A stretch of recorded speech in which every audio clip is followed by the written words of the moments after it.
Hello friends, welcome to my YouTube channel. In this video we are going to cover chapter 6 of class 6th history NCERT. हमने जो है कुछ topic इस chapter के already cover कर लिए हैं। ये हमारा चैप्टर 6 का पार्ट 2 है। पार्ट 1 में हमने देखा कि पहले जो है लोग रूलर्स कैसे बनते थे, जनपद के बारे में देखा, महाजनपद के बारे में देखा और आगे के जो टॉपिक्स है उसको हम आज कवर करेंगे। So let's start the chapter. अब जो हमारा टॉपिक है वो टैक्सेस के बारे में है, मतलब जो कर होता है उसके बारे में है। हमने अपने पिछले लेक्चर्स में देखा था कि महाजनपद के जो रूलर्स थे, जो राजा थे, वो जो है अब किलेबंदी करवाने लगे थे, बड़े बड़े फोर्ट्स बनवाने लगे थे, आर्मीज़ को मेंटेन करने लगे थे। तो इन सब कामों को करने के लिए जो है और ज़्यादा रिसोर्सेज, मतलब और ज़्यादा साधन की जो ज़रूरत पड़ने लगी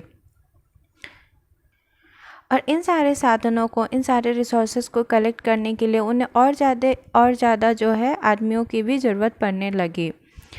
तो अब जो है राजा को और ज़्यादा रिसोर्सेज चाहिए, तो उसके लिए और ज़्यादा पैसे भी चाहिए। तो अब राजा जो है लोगों के द्वारा लाए गए उपहार के भरोसे ना बैठकर वो जो है रेगुलर टैक्स जो है, जो कर की वसूली करने लगे थे। अब जो लोग पहले तो राजा जब किलेबंदी नहीं कराते थे, आर्मीज़ की ज़रूरत नहीं पड़ती थी, तो जो लोगों के द्वारा जो उपहार दिए जाते थे उसी से सारा काम हो जाता था। पर अब जो है इतना सब कुछ करने के लिए जो है गिफ्ट पे निर्भर रहना ही काफ़ी नहीं था।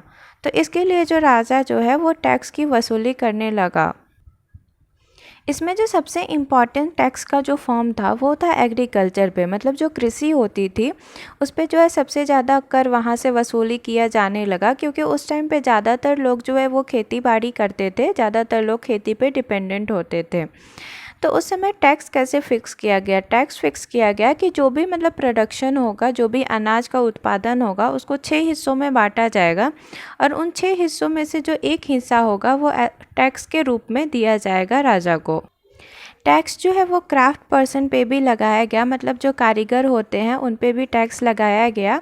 और उन पे टैक्स जो होता था वो इस फॉर्म में होता था कि जो भी कारीगर होता था, जैसे कि मान लीजिए कोई लोहार हो गया, कोई सोनार हो गया, स्मिथ्समैन हो गया, कोई वेबर हो गया, तो उसको जो है महीने में एक दिन जो है वो राजा का काम करना होता था। मतलब जो भी राजा का काम होगा वो लोग एक दिन अपना काम छोड़ के राजा का काम करेंगे।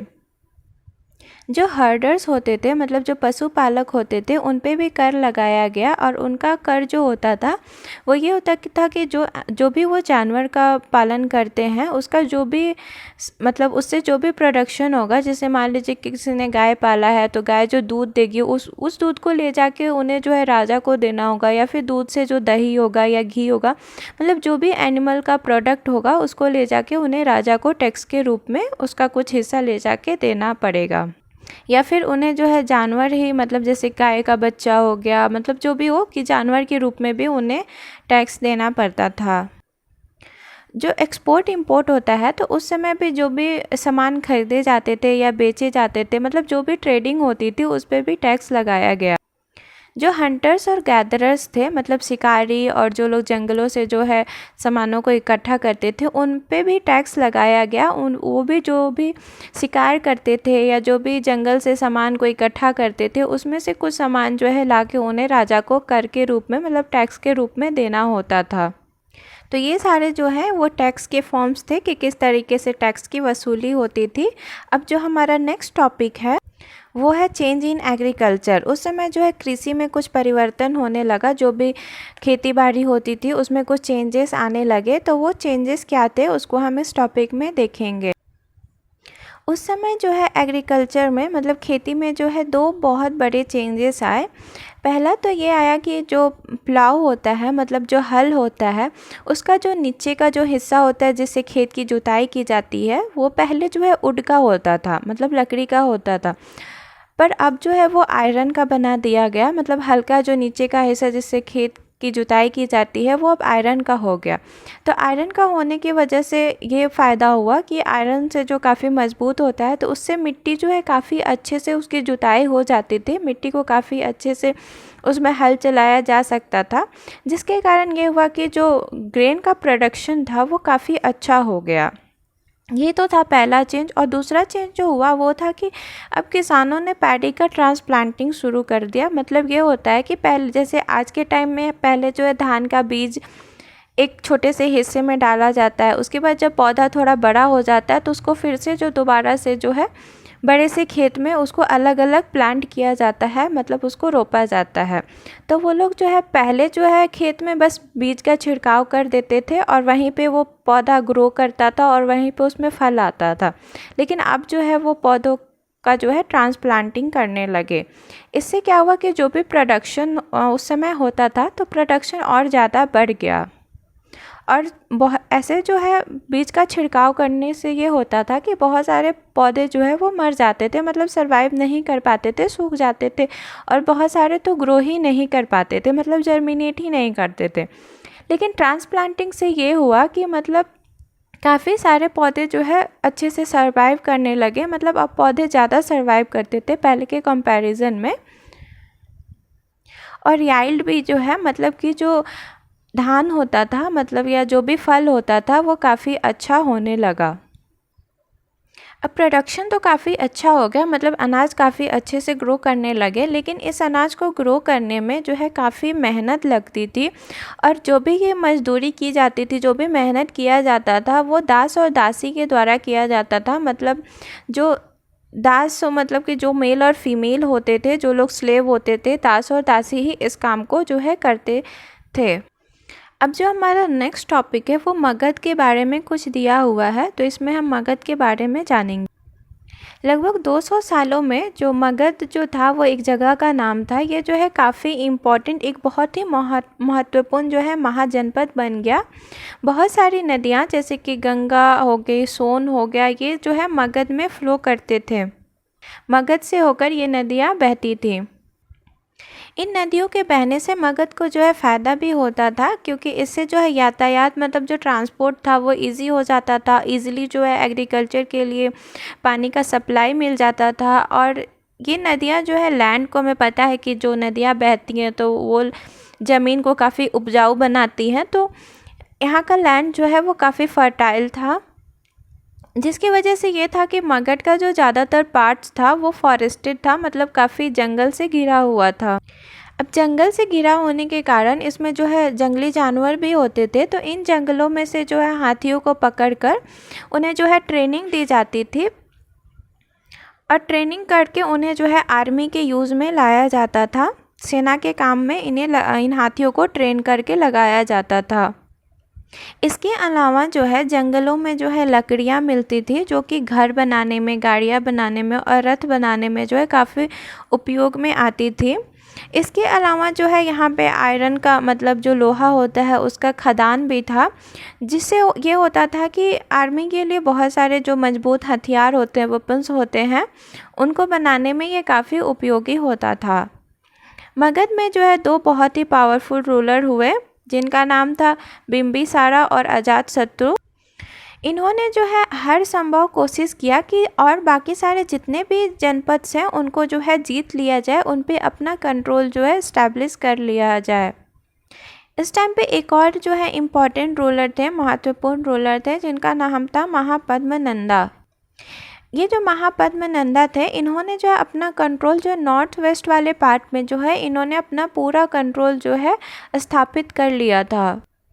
राजगृह एक जगह का नाम था जिसको आज हम राजगीर बोलते हैं, ये बिहार में है। उस टाइम पे जो है ये मगध का जो कैपिटल रहा, बहुत सालों तक राजगीर जो है वो मगध का कैपिटल रहा, राजधानी रहा था। बाद में जो ये कैपिटल था, राजधानी था, उसको पाटलिपुत्र, जो कि आज का प्रेजेंट डे पटना में है, जो कि बिहार की राजधानी है, वहाँ पे शिफ्ट कर दिया गया था। लगभग जो है 2300 साल पहले एक रूलर था जिसका नाम था अलेक्जेंडर। ये मैसेडोनिया में रहता था, जो कि यूरोप में है। ये जो अलेक्जेंडर था वो पूरे वर्ल्ड पे अपना जीत हासिल करना चाहता था, पर वो ऐसा कर नहीं पाया। लेकिन उसने इजिप्ट, वेस्ट एशिया, इंडिया में भी वो आया, इसके कुछ पार्ट्स को जो है वो कन्क्वेयर कर चुका था। जब इजिप्ट, वेस्ट एशिया को जीतकर जब अलेक्जेंडर जो है वो इंडियन सब कॉन्टिनेंट में एंटर किया, जब वो इंडिया में पहुंचा तो वो नदी से ब्यास नदी के किनारे से होते हुए जब वो मगध में पहुंचा तो जब वो मगध में पहुंचा और जब वो मगध पे जो है मगध के साथ लड़ाई करना चाहता था, तो उसके जो सोल्जर्स थे, उसकी जो आर्मी थी, मतलब उसके जो सेना थे, वो उन्होंने जो है लड़ाई लड़ने से इनकार कर दिया। और उन्होंने इनकार इसलिए कर दिया क्योंकि वो इस बात से डरते थे, भयभीत थे कि जो भारत के जो रूलर्स हैं, इंडियन रूलर्स जो हैं, उनके पास जो है काफ़ी सारे जो है सोल्जर्स है, फुट सोल्जर्स है, मतलब जो कि पैदल चल के लड़ाइयाँ लड़ते हैं। बहुत सारे रथ है, चैरियोट्स हैं, हाथियाँ हैं, और उनके पास बहुत बड़ी सेना है। ऐसा जो है अलेक्जेंडर्स के जो सोल्जर्स थे, उन्होंने इंडियन सोल्जर्स के बारे में सुना था, तो वो इस बात से काफ़ी डरते थे और इसीलिए उन्होंने जो है लड़ाई लड़ने से इनकार कर दिया। मगध के बारे में इतना ही दिया हुआ है। अब जो हमारा नेक्स्ट टॉपिक है वो है वज्जी के बारे में। अब जो है हम वज्जी के बारे में जानेंगे कि क्या क्या दिया हुआ है। जैसा कि हमने ऊपर पढ़ा कि मगध जो है वो एक पावरफुल राज्य बन गया था, तो मगध के नज़दीक में ही वज्जी राज्य भी था और इसकी जो राजधानी थी, कैपिटल थी, वो वैशाली थी। वैशाली भी है, वो बिहार में है। यहाँ पे एक अलग किस्म का ही जो है रूल चलता था, जिसको हम गना या संघा कहते हैं। गण शब्द का मतलब है कि कई सदस्य वाले समूह के लिए हम गण वर्ण का यूज़ करते हैं, और संघ का मतलब है कि कोई संगठन या सभा के लिए हम संघ का यूज़ करते हैं। कि जो गण और संघ होते थे, इसमें कोई एक रूलर नहीं होते थे, यहाँ पे बहुत सारे जो है शासक होते थे। कभी कभी जो है लोग एक साथ ही शासन करते थे, जिसमें जो है हर एक व्यक्ति को, मतलब जितने भी यहाँ पे मैन होते थे, उनको जो है रूलर कहा जाता था, मतलब कि राजा कहा जाता था। ये जो राजा होते थे वो बहुत सारे जो अनुष्ठान होते थे, जो रिचुअल्स होते थे, उसको एक साथ ही ये लोग परफॉर्म करते थे, मतलब कि एक साथ सारे अनुष्ठान संपन्न करते थे। अगर कोई भी प्रॉब्लम है या जो भी बात हो, तो ये लोग जो है एक सभा में बैठकर, मतलब असेंबली में बैठकर जो है बातचीत करते थे, बहस करते थे, वाद विवाद के जरिए ये तय करते थे कि जो भी बात है उसको कैसे जो है, उसके लिए क्या करना है और किस तरह से करना है। अगर कोई शत्रु जो है वो आक्रमण करने वाला है, तो ये वहाँ पे ये भी डिसाइड करते थे कि जो शत्रु है उससे कैसे मिलकर निपटना है, तो मिलकर निपटने के लिए भी वो चर्चा करते थे। जो वुमेंस होती थी और जो दास होते थे और जो कामकर्स होते थे, मतलब जो लोग वो खेती बाड़ी में खेत में मजदूरी करते थे, उन्हें जो है इस असेंबली में, मतलब इस सभा में पार्टिसिपेट करने का परमिशन नहीं था, उन्हें इससे अलग ही रखा जाता था। जो बुद्ध और महावीर हैं, और बुद्ध और महावीर के बारे में जो हम चैप्टर 6 में पढ़ेंगे, मतलब नेक्स्ट चैप्टर में, बुद्ध और महावीर दोनों ही इस गण या संघ से संबंधित थे। बौद्ध जो है वो साहित्य में संघ के जीवन के बहुत ही सजीव वर्णन मिलते हैं। इस बुक में जो है वज्जी का एक वर्णन दिया गया है, तो हम इसको देख लेते हैं। वज्जी संघ का जो ये वर्णन है वो दिग्घ निकाय से लिया गया है। दिग्घ निकाय जो है एक काफ़ी प्रसिद्ध बौद्ध ग्रंथ है, बुद्धिस्ट बुक है, जिसमें जो बुद्ध की कई व्याख्याएं दी गई हैं, मतलब बुद्ध के लाइफ के बारे में दी गई है, और इसे जो है 2300 साल पहले लिखा गया था। यहाँ पे जो है अजातशत्रु और वज्जी संघ के बारे में कुछ दिया गया है। अजातशत्रु जो था वो वज्जी पे अटैक करना चाहता था, तो उसने अपने एक जो मंत्री, जिसका नाम वशाकरा था, उसने बुद्धा के पास भेजा कि वो एडवाइस लेके बुद्धा से एडवाइस ले इस मैटर पे। तो बुद्ध ने उनसे पूछा, जो मंत्री आए थे उनसे, कि क्या जो है वज्जी की जो सभाएं हैं वो नियमित रूप से होती हैं और उनमें सभी सदस्य उपस्थित होते हैं। ये क्वेश्चन जो है बुद्ध ने उस मंत्री से पूछा। तो बुद्ध को पता चला कि ऐसा जो है रेगुलर होता है। तो बुद्ध ने कहा कि जो वज्जी वासी है, मतलब वज्जी के जो लोग हैं, वो तब तक उन्नति करते रहेंगे जब तक कि वो पूर्ण और नियमित सभाएं करते रहेंगे, मतलब जब तक कि वो रेगुलर असेंबलीज, पब्लिक असेंबलीज जो है करते रहेंगे। और दूसरा उन्होंने कहा कि जब तक वे आपस में मिलजुल कर काम करते रहेंगे, जब तक वे पारंपरिक नियमों का पालन करते रहेंगे, बड़ों का सम्मान, समर्थन और उनकी बातों पर ध्यान देते रहेंगे, वजी की जो महिलाएं हैं उनके साथ जोर ज़बरदस्ती मतलब उन पे कोई फोर्स नहीं करेंगे और उन्हें बंधक नहीं बनाएंगे। शहरों तथा गांवों में चैत्यों का रखवार करेंगे। विभिन्न मतावलंबी संतों मतलब जो भी संत होंगे उनका सम्मान करेंगे और उनके आने जाने पर कोई रोक नहीं लगाएंगे। ये सारी चीज़ें जब तक होती रहेंगी तब तक जो है वजीवासी जो है वो उन्नति करते रहेंगे, ऐसा बुद्ध ने उस मंत्री को जो है बताया। कई जो है शक्तिशाली राजा जो है इन संघों को जीतना चाहते थे, पर इसके बावजूद भी जो ये संघ का जो राज्य था वो लगभग 1500 साल पहले तक भी चलता रहा है। उसके बाद जो है कुछ गुप्त शासक थे, उन्होंने गण और संघ पर जो है विजय प्राप्त कर उन्हें अपने राज्य में शामिल कर लिया, और इसके बारे में जो है हम चैप्टर 10 में पढ़ेंगे। तो यहाँ पे ये चैप्टर कंप्लीट होता है और हर चैप्टर की तरह यहाँ पे एक बॉक्स दिया हुआ है जिसमें एल्सवेयर मतलब किसी और चीज़ के बारे में दी जाती है, तो हम इसको भी देख लेते हैं। यहाँ पे ये कहा गया है कि आप अपने एटलस में जो है यूनान और एथेंस को देखें।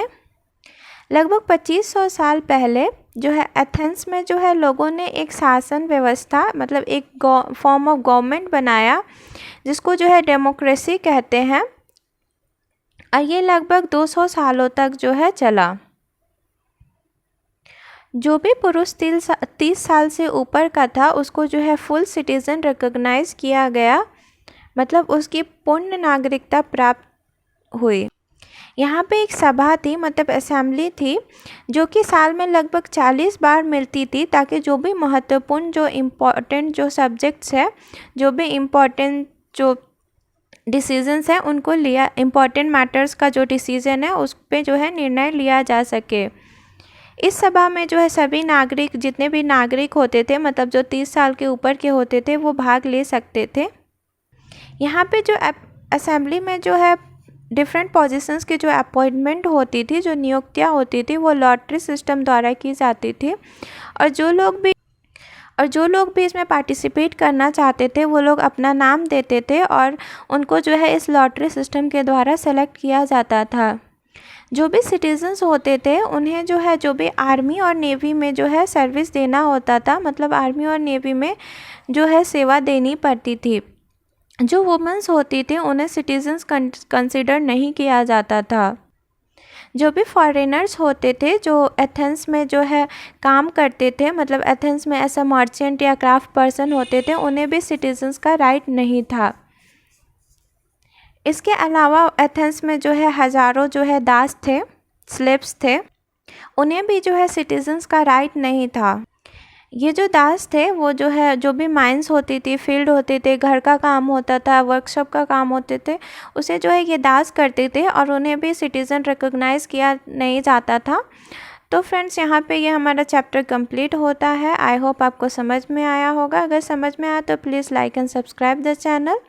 Till then take care, thank you, see you in the next lecture.